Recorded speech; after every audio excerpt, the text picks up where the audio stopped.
So today I want to go over the draft from Top Esports versus JDG in Game 2 of their playoff series this morning. This was one of the worst drafts I've seen in a long time. Both drafts definitely were not very good, but both of them also had a couple of high points. So starting out, we have Top, first picking Italy, and at this point all I can do is laugh at it. Ha ha ha ha ha ha. This is obviously terrible. No matter the player, if it's Canyon, if it's Kanavi, no matter the player, Italy is always going to be useless in teamfight stage. Sure, she has pressure in the early game, can counter jungle, be annoying, but does that pressure ever actually translate to anything? This champion is utterly useless. All she has to offer is missed spears and some heals. JDG go in 1-2 Renekton and Kalista. So already they're all in on the early and the mid game. If they don't win the game past 20-25 minutes, this game's going to be in the hands of Top Esports, assuming they go with more of a scaling route with their team fighting, which I do think they end up doing. Renekton Kalista just kind of pigeonholes your team into playing a certain way, and if you mess it up or don't play that way inside the game, you're just going to lose the game. This is why scaling is always going to be better, because you have options inside of the game and there's not pressure on you in the early game to the point where if you mess up, you're just going to lose automatically. Top Esports go in 2-3 Neeko and Gnar. This is just really bad. I don't like Neeko in general.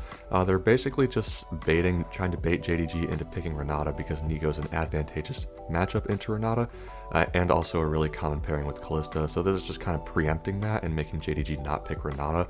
The Gnar as well is just kind of a useless champion, similar to Renekton. He is a little bit better where he does scale better into a side lane, and he does have the potential to be really effective in team fights because of that Mega Gnar ultimate. Even if it is really easy to play around as the enemy team, the potential is always there.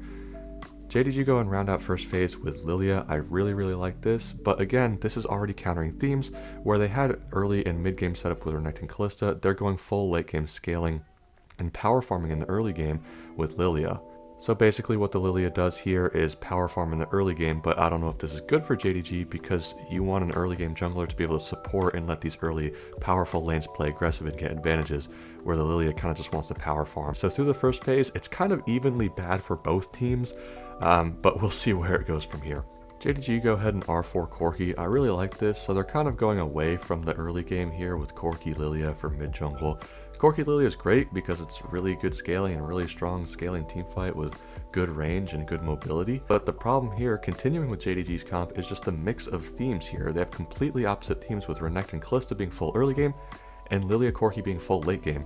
So their champions just inherently want to do different things inside of the game, so it doesn't really matter if they're on the same page in terms of communication and how they want to play the game. Their champs just want to do different things, so it's going to be really hard for them to play the game. And then Top Esports go and round out with Misfortune and Yone. I like this. The MF pairs well with the Neeko with a lot of ultimate setup wombo combo there. Layer that on top of a Yone and a Gnar ult. There's definitely a lot of potential here. Even though the Nidalee is looking pretty useless inside of the comp, I do like Top Esports team fight. They're all on theme in terms of scaling. Again, kind of disregarding the Nidalee here, but they don't have these split themes right down the middle like JDG do. Top clearly would just want to kind of scale and win team fights around objectives in the late game with setup from Neeko, layering ultimates together. And then with an Alistar on R5 for JDG, it's just kind of useless. I mean, this champion isn't great. Yes, you can knock away the Neeko before her ultimate, but if Neeko's coming from a flank with her clone, it's going to be really hard to do that, especially with the immobility of the backline of JDG. I do think Neeko and the layering of ultimates and just the general teamfight power of Top's comp is going to be superior here. And I would say that the Lilia Corki scale really well, but considering the rest of the comp doesn't scale at all, it's going to be really hard for JDG to win this game. So both drafts really not looking very good here, but I would give a slight edge to Top Esports. Thanks for watching. See you next time.